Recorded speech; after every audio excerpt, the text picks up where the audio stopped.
हिसार में love marriage के बाद सुसाइड करने वाले युवक के परिजनों ने अस्पताल से आईजी चौक तक प्रदर्शन किया। आईजी चौक पर परिजनों और ग्रामीणों ने सीएम का पुतला फूंका। इस दौरान जमकर पुलिस प्रशासन के खिलाफ नारेबाजी करते हुए सड़क पर बैठकर रोष प्रदर्शन किया गया।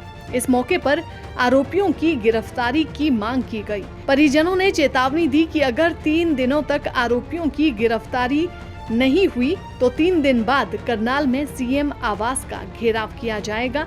इसके बाद प्रदर्शनकारी वापस अस्पताल में आकर धरने पर बैठ गए। डीएसपी कप्तान सिटी थाना प्रभारी कुलदीप सिंह सहित पुलिस कर्मचारी बड़ी संख्या में मौके पर पहुंचे। किसी भी तरह की डिकम्पोजिशन आया तो सरकार की जिम्मेदारी होगी। हम सरकार के खिलाफ, पुलिस के खिलाफ, अस्पताल के खिलाफ कार्रवाई। मेरी ऋतु के वकील से बात हुई थी, उन्होंने कहा था कि इसको अपने ही परिवार से खतरा था, यानी कि अपने ससुराल पक्ष से खतरा था इसको, जिसकी वजह से ऐसा हुआ है। ऋतु के ससुराल पक्ष से खतरा था। है कि इस मामले में पारदर्शी इन्वेस्टिगेशन हो, ईमानदारी से इन्वेस्टिगेशन हो, और इस मामले में ईमानदारी से इन्वेस्टिगेशन नहीं की जा रही, जिसके चलते पूरी जनता सड़कों पर उतरी है। उसका वकील क्या कह रहा है, क्या नहीं कह रहा है, वो अपना पक्ष रखेगा, उससे हमको कोई लेना देना नहीं है, ठीक है। लेकिन हमारे बेटे की डेड बॉडी जो है वहां पर पड़ी हुई है, और जिसकी बात कर रहे हैं वो जो कहती है कि मेरा पति है, उसकी हमारे पास डिजिटल एविडेंस है, जो अपने भाई के साथ मिलकर उसको मारने की बात कर रही है। बार बार रिकॉर्डिंग में उसका भाई उसको मारने की बात कर रहा है, 200% मारने की बात कर रहा है,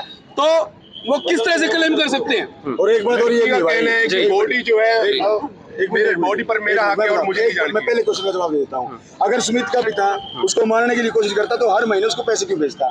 सुमित का पिता उसको रूम क्यों दिलाता? सुमित का पिता उसको दूध की डेयरी में क्यों भेजता कि मेरे बच्चों को दिक्कत नहीं हो? सुमित का पिता उसे जहाँ पे उसने रेंट में मकान दिला रखा है वहाँ पे क्यों जाता? सारी की सारी साजिश कह रही है ना लड़की की, उसकी साजिश। मैं उस लड़की से मिला हूँ भाई साहब, उस लड़की से मैं मिला, उसने सारे के सारे बातें कही कि मैंने कहा कि आपको पता था कि सुमित के पिताजी पैसे भेजते थे, मुझे नहीं पता कि सुमित के पिताजी पैसे भेजते थे। मैंने कहा फिर जब उसने सुसाइड की तो फोन किसके नंबर से किया? अपनी मैंने सुमित के फोन से फोन किया। मैंने कहा जब उसका आपको पता ही था, पासवर्ड नहीं पता था, फिर उसको सुमित के पास से फोन कैसे कर लिया? बोल दिया मुझे डेड बॉडी चाहिए। फिर मैंने डेड बॉडी का क्या करेगी आप? पुलिस ही बोल तो ले नहीं रहे डेड बॉडी, इसलिए मैं लेना चाहती हूँ डेड बॉडी, क्योंकि वोट नहीं रहे। उसकी माँ भी उसके साथ में आज खड़ी हुई है, ऑडियो हमने सुना, सारी की सारी चीजें सुनी, इसमें सारे के सारे तथ्य घूमते लड़की की तरफ। आपको बता दें कि मामले को लेकर परिवार के लोग पिछले 4 दिनों से सिविल अस्पताल में सीएमओ कार्यालय के सामने धरना दे रहे हैं। 4 दिन से शव नागरिक अस्पताल की मोर्चरी में रखा हुआ है। हालांकि पुलिस पोस्टमार्टम करवा चुकी है, लेकिन परिजनों ने शव लेने से इनकार कर दिया है।